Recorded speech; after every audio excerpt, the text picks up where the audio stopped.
realmente, nós ouvimos aqui o quanto a psicologia é importante.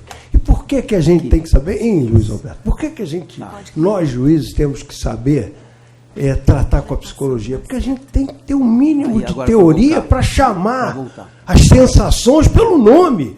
O professor falou ali, medo, né? Soberba, orgulho, a diferença. Né?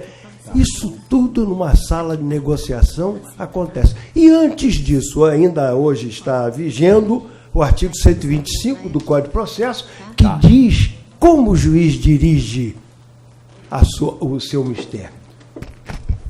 E todo juiz acaba aprendendo a fazer isso. O juiz criminal, ele sabe exatamente quando o indivíduo está mentindo.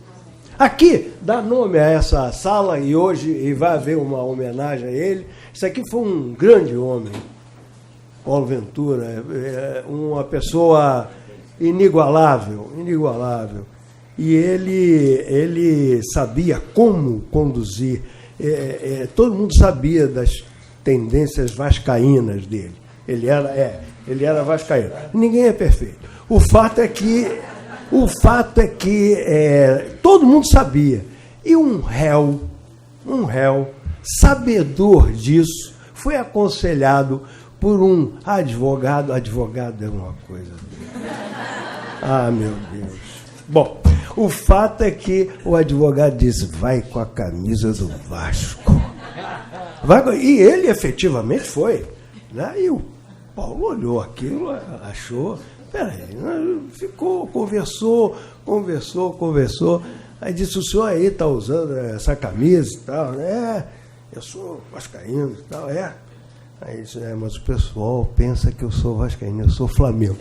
E o indivíduo que estava depondo não aguentou e disse: eu também, embaixo da camisa. Isso é o mínimo. Isto é o mínimo. Eu conheço uma pessoa, que eu não posso dizer quem é aqui, que noivou 25 vezes. Isso no passado. O senhor sabe por quê? Porque para ósculos ao lábio, só com proposta firme de matrimônio. Então era aquilo. Agora, também havia o seguinte: quando o amplexo se unia ao ósculo em concomitância, então é porque ela queria. Aí que está. Nós, psicologia pura. Antes de passar o professor Nigre, que tem essa tarefa de concluir esses prolegômenos. Mas eu não gostaria de passar a palavra ao professor Nigre antes de dizer aos senhores o seguinte. Duas coisinhas só, professor Nigre. Não vou tomar o seu tempo, não. A primeira, eu tenho um rabiscozinho em que eu faço repito, um diálogo entre uma pessoa que trabalhava naquele serviço telefônico, o senhor falou em telefônico para impedir que a pessoa se suicide. E, efetivamente, esse é um serviço sensacional, porque se a pessoa quer suicidar e liga, ela não quer suicidar. Mas até que se chegue ao ponto de sensibilizar para a importância da vida, difícil. E realmente houve uma ocasião, eu vou contar rapidamente, porque o conto tem uma... Mas, num determinado momento, a pessoa que estava trabalhando, sem saber como fazer para demover o futuro suicida do seu intento fatal, ela escreve assim num papel o que ele faz na vida, porque ele não sabia. Aí alguém põe: ele é economista. Aí ela botou assim, e disse: mas o senhor quer se suicidar? Como é que o senhor vai fazer isso? Eu estou com um revólver aqui. O senhor sabe quanto custa uma bala?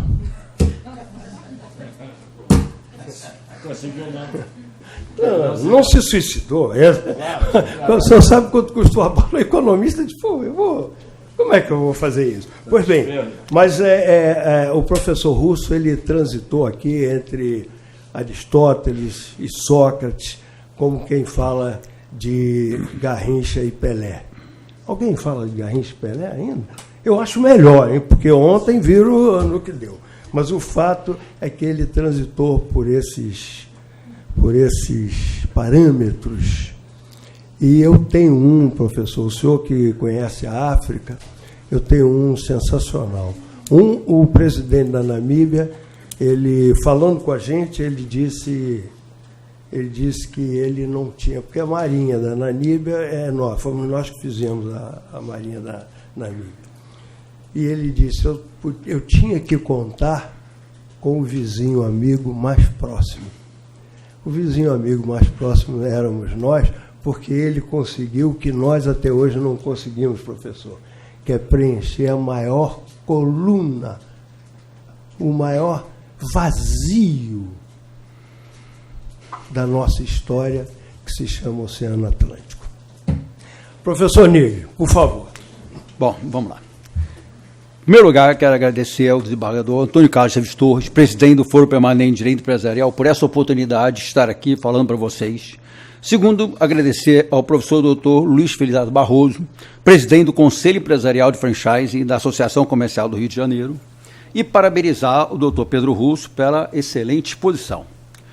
Magistrados, prezados colegas, palestrar após brilhantes expositores é tarefa difícil, principalmente ser o último a falar, mas vou procurar ser o mais breve possível. Me coube a tarefa de falar sobre mediação e arbitragem no franchising, com ênfase no novo CPC.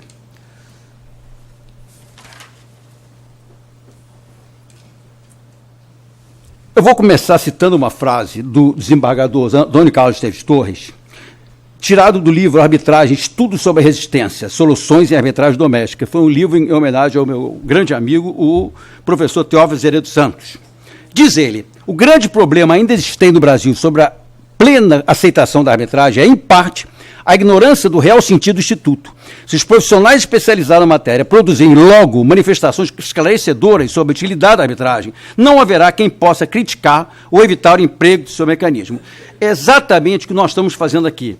É trazer essas manifestações esclarecedoras para que esse mistério da arbitragem esclareça e se torne uma coisa mais acessível a todos. Eu vou passar a narrar um caso concreto que bem relata a relação entre franqueado e franqueador. É um caso concreto. Uma franqueada de uma franquia de roupas femininas vinha amargando prejuízo. Segundo ela, o franqueador não administrava bem o fornecimento de mercadoria e ela recebia produtos com defeito e com deficiência de estoque. O franqueador, por seu lado, alegava que não forneceria mercadoria enquanto a franqueada se encontrasse inadimplente com relação ao pagamento dos royalties e mercadorias. O que é o royalties? Royalties é o preço que o franqueado paga para pertencer à rede de franquia. Nasceu, assim, um litígio entre franqueado e franqueador. Então, vejam, a via judicial não apresenta solução a curto prazo. Por quê? Porque a franqueada necessita de uma decisão que obrigue o franqueador a fornecer imediatamente mercadorias. Mas, em regra, nenhum juiz consegue eliminar, senão diante de uma situação de evidência. E demanda também análise do conflito, exame de provas, verificação de que parte descumpriu a obrigação de contrato.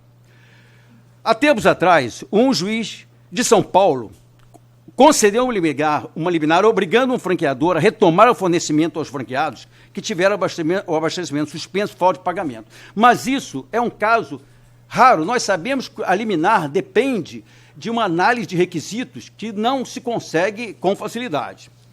Agora, veja a situação da franqueada. Ela não pode ficar esperando. Ela tem despesa, tem custos a pagar. Ela tem o aluguel do shopping. A vida comercial não pode parar. Tempos atrás, eu entrei com uma ação, aliás, no ano passado, de franquia. Até agora não houve sequer citação. Se coloquem no lugar do franqueado nessa situação.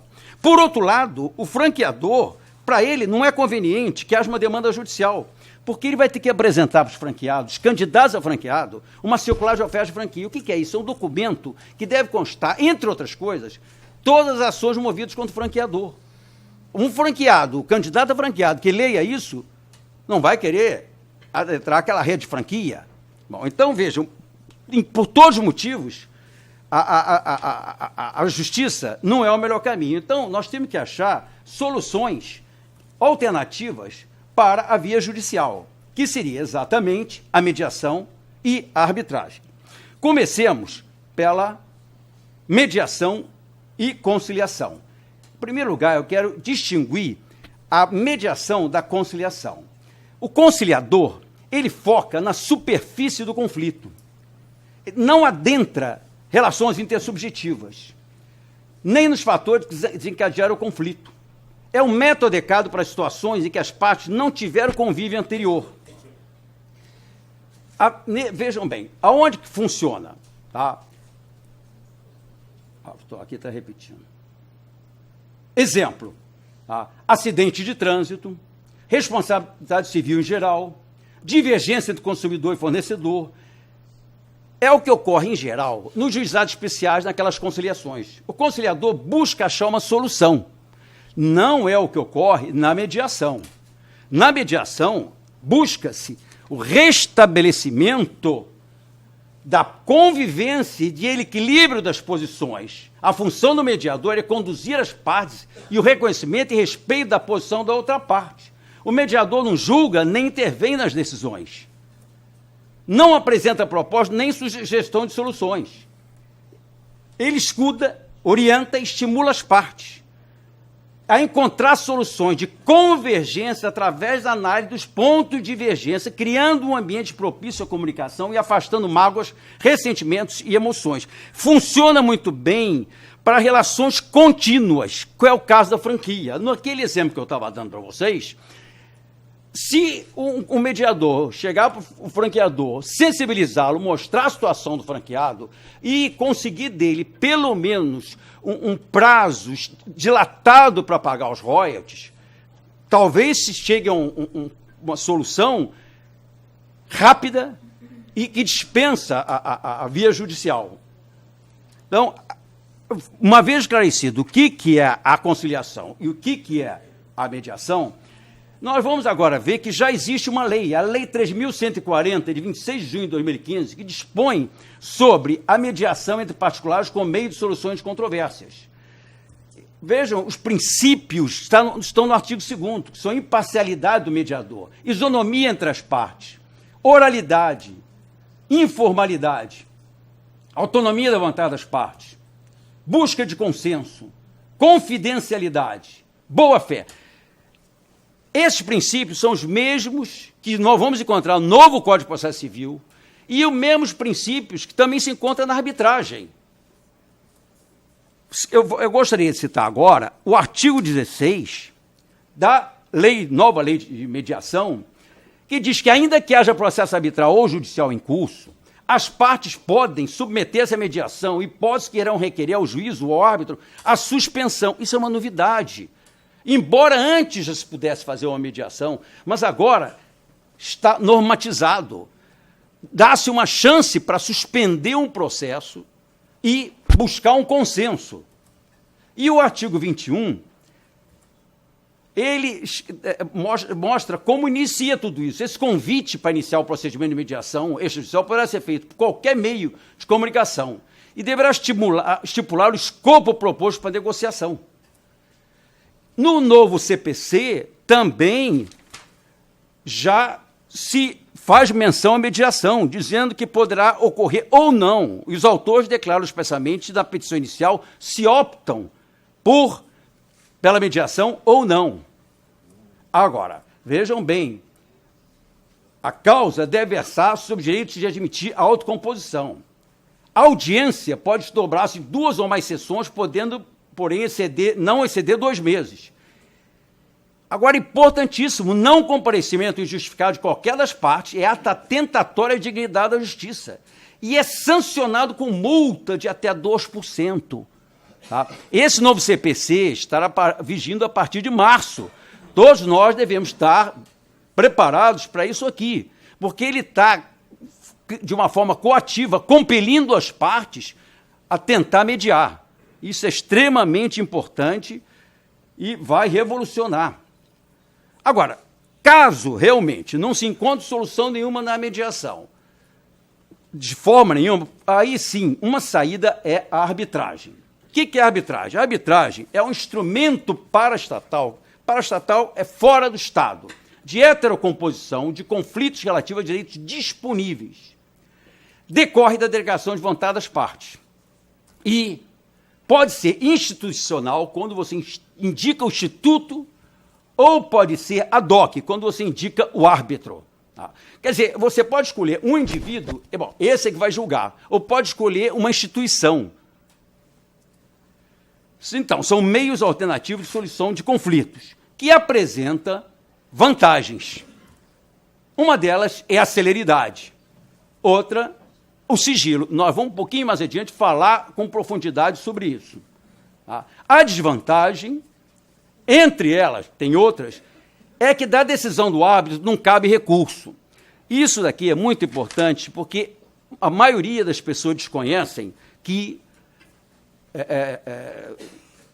só existe uma instância, não tem mais do que uma instância. E quem é o árbitro? Tá? O árbitro não é um juiz togado, o árbitro é um juiz de fato e direito que decide meio de sentença arbitral de acordo com normas sobre arbitragem e das instituições arbitrais. Isso está no artigo 13 da Lei de Arbitragem. Qualquer pessoa capaz que tenha confiança nas partes pode ser árbitro. E agora vamos ver quais são os deveres do árbitro. Primeiro, a imparcialidade, que é a falta de interesse no resultado do conflito. Competência, a capacidade técnica sobre o assunto. No caso, que conheça muito bem franquia. Diligência na condução do procedimento. Imparcialidade, já falei, competência, diligência, o que é? É agir com dedicação e presteza na condução do processo. Discrição, pois sigilo em franquia é fundamental. E, finalmente, um outro dever, que esse foi citado no livro do professor, do desembargador, tá? Que é autoridade moral e intelectual. Isto porque nós todos somos acostumados a respeitar o juiz, mas nem todos estão acostumados a respeitar um árbitro. Então, o árbitro tem que impor a sua autoridade.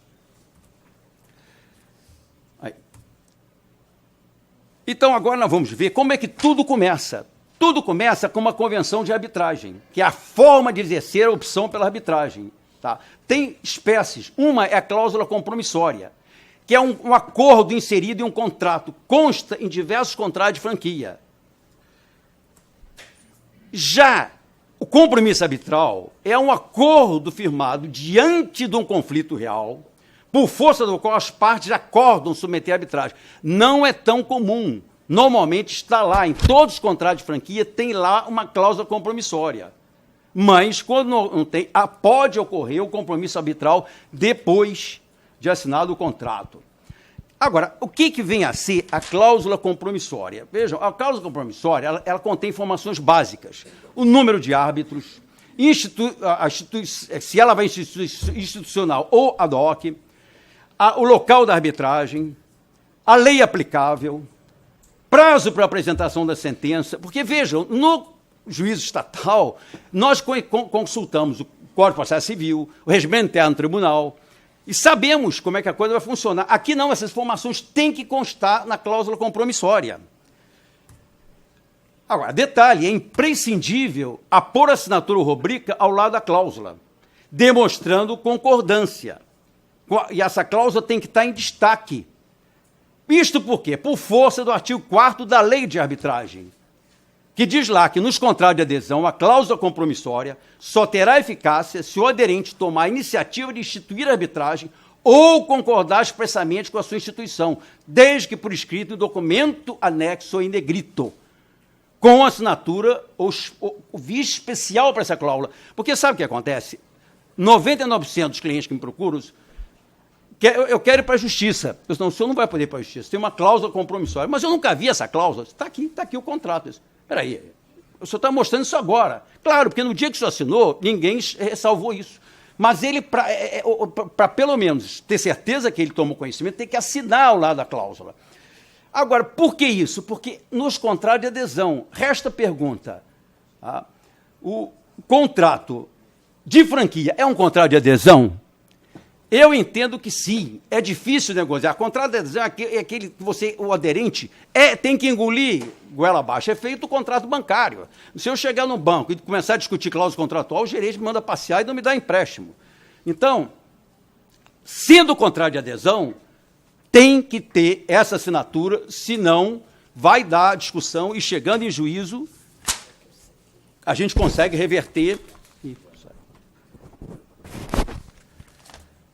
Agora, dito isso, eu quero falar para vocês quais são as consequências da cláusula compromissória. Vejam só, ela pode ensejar arguição de preliminar. Isso nós podemos encontrar no artigo 300 do CPC, que compete ao réu alegar na Constituição toda a matéria de defesa. Puxa, mas sobrou pouco tempo para mim, professor.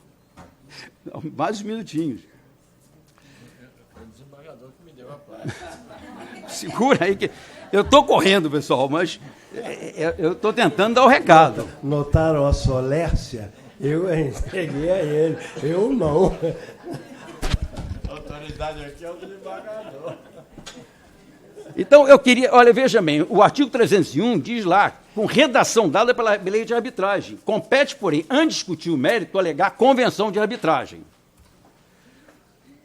A consequência do acolhimento dessa preliminar é a extinção do processo sem julgamento do mérito. Tá? Então, não adianta escapar. Vários clientes que me procuram, se você não quer ir para a arbitragem, não tem jeito, meu amigo. Se você for para a vara civil, tá? O juiz vai mandar extinguir o processo. Porque está aqui no 267, extingue-se o processo sem exonção do mérito pela convenção de arbitragem. Tá? Agora, o juiz não pode conhecer de ofício essa matéria. Ele tem que aguardar a provocação do réu. Tá? É o que está no 301, parágrafo 4º. Eu quero ressaltar que todos esses artigos aqui, eles têm paralelo no novo CPC. Lá no 485, o novo CPC diz: juiz não resolverá o mérito se acolher a alegação de existência de convenção de arbitragem. Então, o juiz não pode conhecer de ofício dessa matéria. Tem que aguardar a provocação do réu. E se não houver a provocação, o que vai acontecer?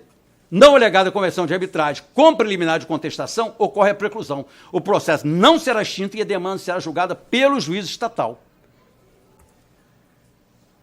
Vale salientar também o protocolo de Genebra, que foi subscrito pelo Brasil em 1923, dizendo que a eleição do compromisso ou da cláusula arbitral imprime às partes contratantes a obrigação de submeter eventuais conflitos à arbitragem, ficando afastada a solução judicial. Nós temos dois tipos de cláusula compromissória. Você tem a vazia, que não indica a extinção arbitral. E o que acontece? A cheia, ela é completa, foi aquilo que eu expliquei antes. Então, o que acontece? Se a cláusula está vazia, você não tem como começar a arbitragem. Então, você tem que notificar peraí, voltar um pouquinho. Você tem que notificar a outra parte para dar início à arbitragem. Agora, e se ainda assim ela se mantiver inerte? Nós vamos ter que entrar com uma execução específica na Justiça Estatal, conforme artigo 7º da própria Lei de Arbitragem, para obrigar a parte, para que o juiz tocado obrigue que a arbitragem tenha início. Tá? Agora, eu vou falar um pouquinho sobre as vantagens. A celeridade é uma das mais importantes. Enquanto uma decisão final e vinculativa às partes pode demorar 10 anos na Justiça com todos os recursos, a arbitragem é de 6 a 18 meses, só. Isso pode ser resolvido por uma decisão do árbitro, mas, no silêncio, o prazo máximo para o término da arbitragem é de 6 meses, porque o próprio artigo 23 da lei estabelece. Inclusive, o artigo 32 da lei diz que anula a sentença arbitral que ultrapassar o prazo. Aí você diz, anula. O que vai acontecer? Vai para a Justiça Estatal? Não. Vai ter que começar tudo de novo na arbitragem. Vejam, a longa duração do processo judicial é causa de inúmeros problemas, sobretudo em contratos de refranquia, porque ela é de trato sucessivo, e que, se não houver um entendimento, cria problemas, como eu mostrei do início, tanto para o franqueado como para o franqueador. Então, temos que recorrer a uma solução rápida. Agora, outra vantagem, tudo isso nós já vimos aqui, prazo, não estou conseguindo passar. Quem é que pode me ajudar aqui? Cadê a...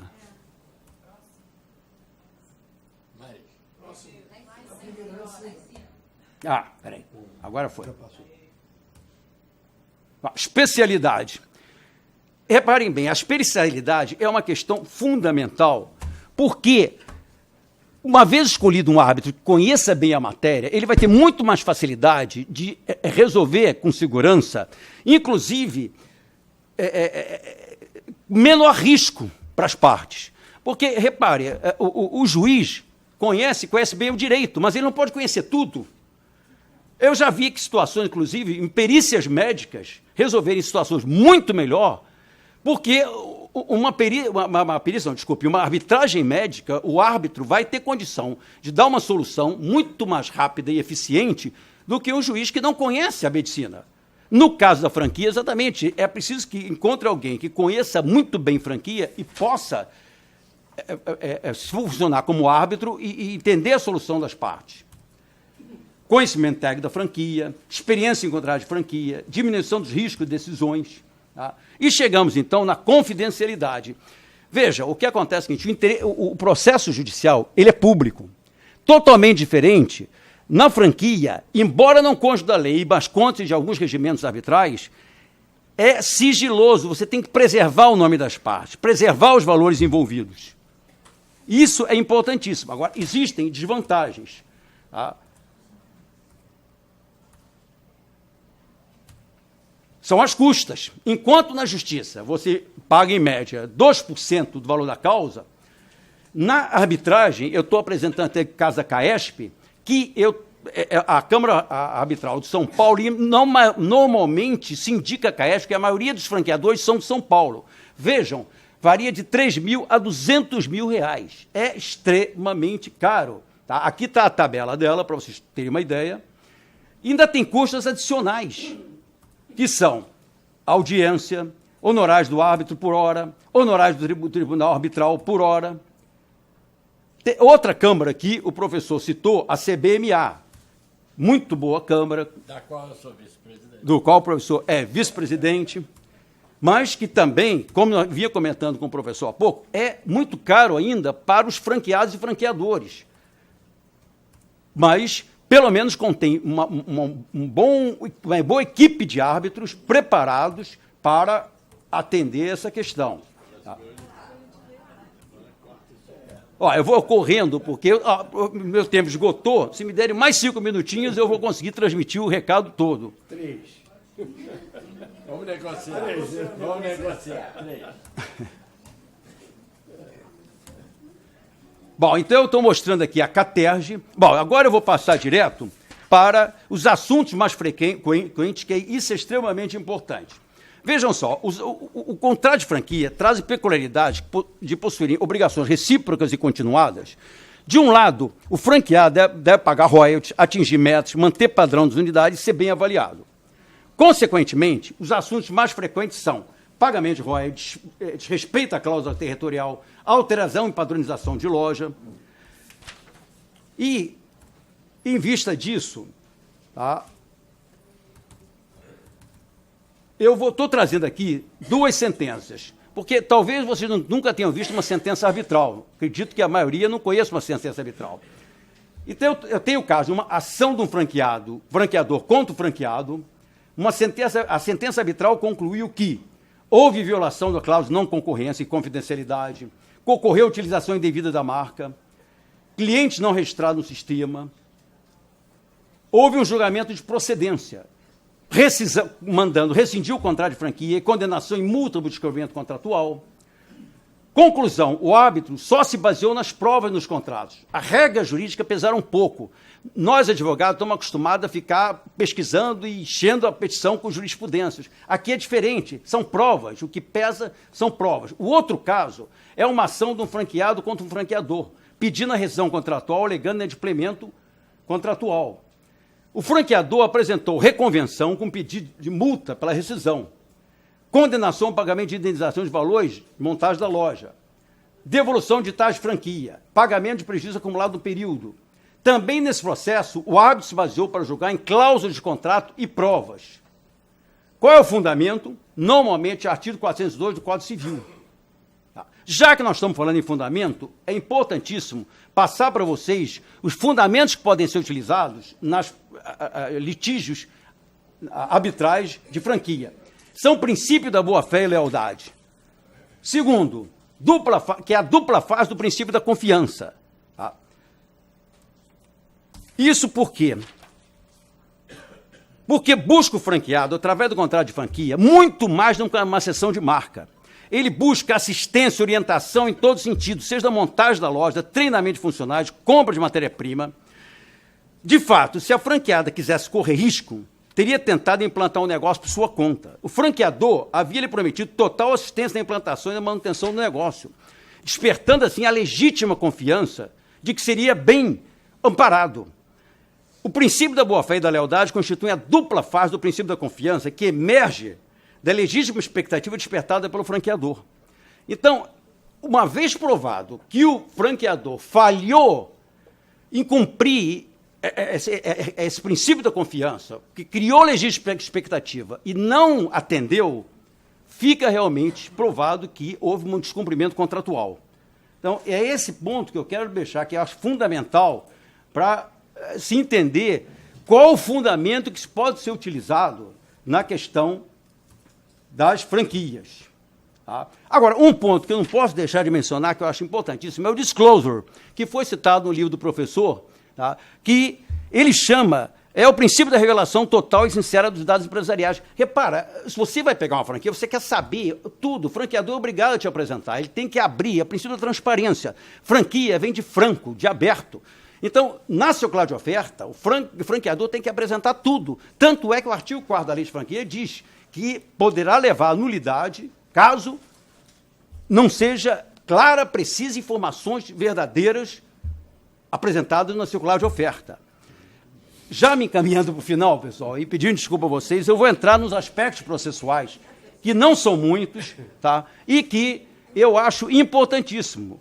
De cara, a inversão do ônus da prova. Vocês já verificaram que tem muitos deveres de parte do franqueador e que ele tem que cumprir, treinar, orientar, dar assistência, tudo isso são deveres do franqueador. Só que, na verdade, o que acontece? Quando você vai parar em juízo, você tem que provar que não teve assistência, que não teve treinamento, não teve tudo isso. Normalmente, essas informações são sonegadas ao franqueado. Ele não tem, todas as informações estão na mão do franqueador. Então, o que acontece? Graças, em boa hora, veio o novo Código de Processo Civil, que já admitiu o princípio dinâmico da inversão do ônus da prova, e no qual o juiz vai inverter para a parte que realmente precisar apresentar provas.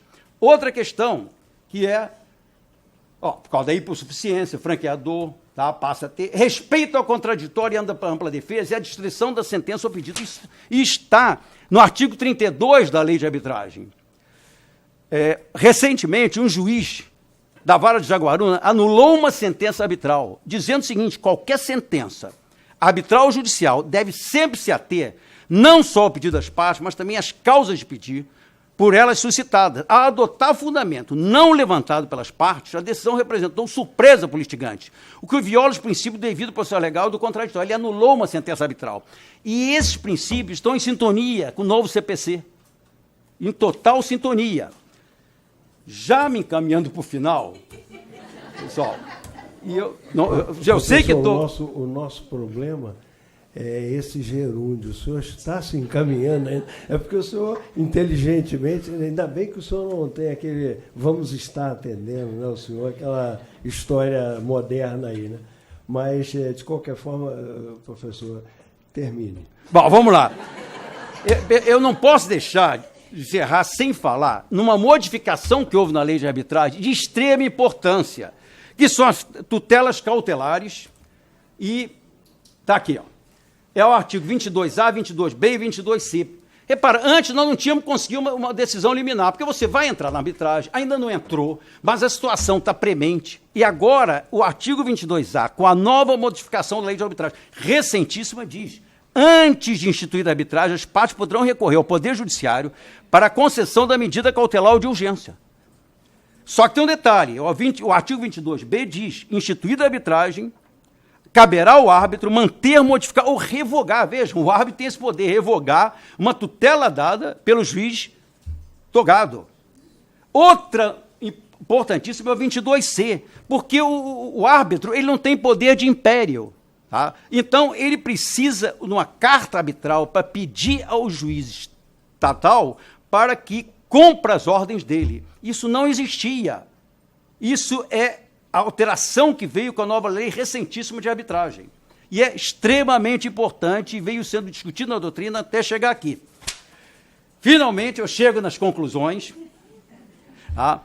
O que eu quero dizer para vocês é o seguinte: a mediação e a arbitragem podem se tornar uma via alternativa para solucionar com sucesso conflito entre franqueadores e franqueados, desde que se faça uma parceria entre a Associação Brasileira de Franquia e alguma das câmaras arbitrais, com um corpo de árbitros preparados, em cursos onde os profissionais especializados lecionem arbitragem, franquia, teoria dos contratos, processo civil, que, além disso, os árbitros comprovem experiência em franquia, seja como advogado, franqueador, franqueada, assessor financeiro, formatador, mas preparar árbitros, senão vamos voltar à estaca zero. Então, eu espero com isso ter cumprido o que eu falei desde o início, que é produzir manifestações esclarecedoras, aqui já voltando à frase do desembargador, tá, para esclarecer a todos o que seria a arbitragem.